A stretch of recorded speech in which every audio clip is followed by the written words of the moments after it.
Thank God it's Friday. How's the lighting, Wee? Can we get it brighter in here? Wow. Okay. Hey, so we're going to talk about tomorrow's show, which of course will be Monday, if that makes sense. Monday's show, biggest news of the week has got to be Jason Aldean and the boys are going to come to the Colonial Life Arena to blow it up. Well, wait a minute. We're going to perform there. Yes. And we think we're going to have tickets beginning Monday morning, but we're not exactly sure.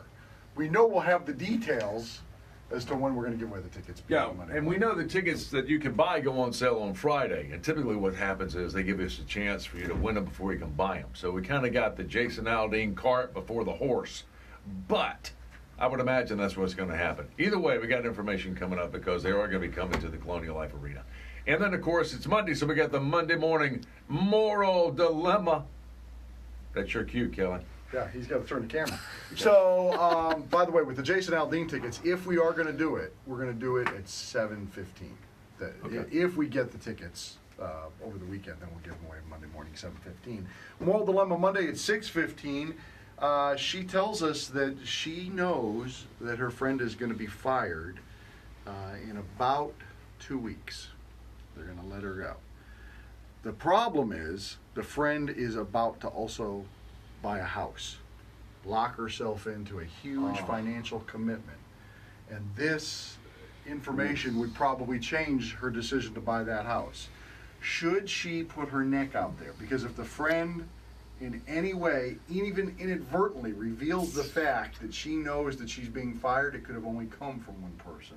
And then that one person, being her, would also be fired. You know, we've had these office politic problems before where somebody knew something and should they share it with their friend because they were in management or at the department meeting or they saw a memo or they hacked into the boss's computer like I did last week, but I didn't say anything interesting, so I didn't tell Kelly about it. But now this time, think about this for a second. Your friend is about to make a major commitment to buying a house. I mean, they're hung out now with a mortgage, and you know they're about to get fired. Now what do you do? Yeah. Because you can get popped on this too if you don't play this right. So we'll talk about it on Monday morning at 6:15. In the meantime, we've also got a list here, Jonathan. You know, it's that time of the year where we start talking about haunted houses.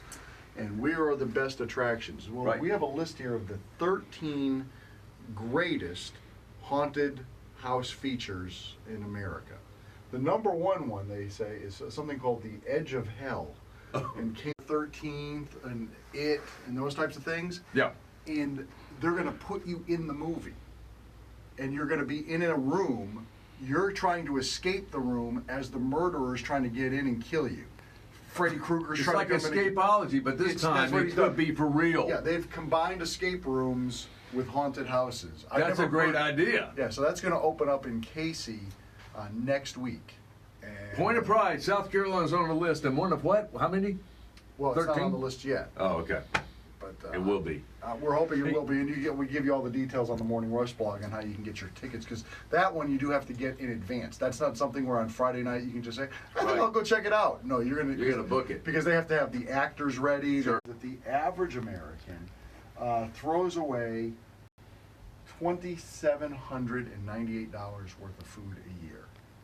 And Tumbleweed said, yeah, we do the same at my house. That's about 100 pounds, which shocked me because I thought it was more than that for the average family. And by the way, Joyce, thanks for watching. And if this thing blipped in the middle of it, we had some kind of reconnection problem with the Wi-Fi. Oh, okay.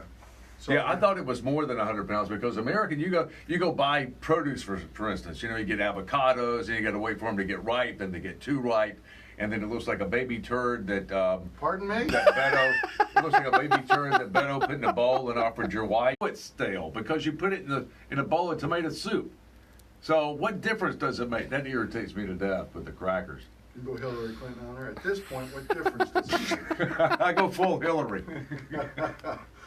So maybe we'll find out what foods you're wasting. We have a list here. Number one is strawberries. That's the number one most wasted food in America is strawberries. They go bad pretty quick. It's kind of like tomatoes. And Apples, peaches. then bread, milk, leafy greens. I think you mentioned it, Tumbleweed.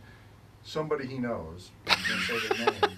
Sometimes they get very motivated to get strict on their diet, and they go and they load up the fridge on all kinds of fresh fruits and Sure, vegetables. all and the healthy stuff. Make smoothies and do all this sort Yeah. of stuff, and then after a few days, they've kind of weaned off of that. So forget It that, was we their went to inter- Chipotle. Yeah. And then after you eat 2 or 3 meals out, then you come back and you got 3 heads of lettuce now that are all wilted up and nasty. Then you Yeah. got to throw them out. Yeah. Well, a head of lettuce wide. That way nobody can say, well, I didn't see it. Because I bet if you go to my house right now, you'll find 5 or 6 ketchup containers open. Because instead of looking for the daggum thing, just get another one out of the counter, and here it comes. Now I got a whole refrigerator full of condiments in the garage. Gets freaky. In Very this house. frustrating. Yeah, very freaky. All right, I want to talk to you and all of my family members about that. I'll call them out individually.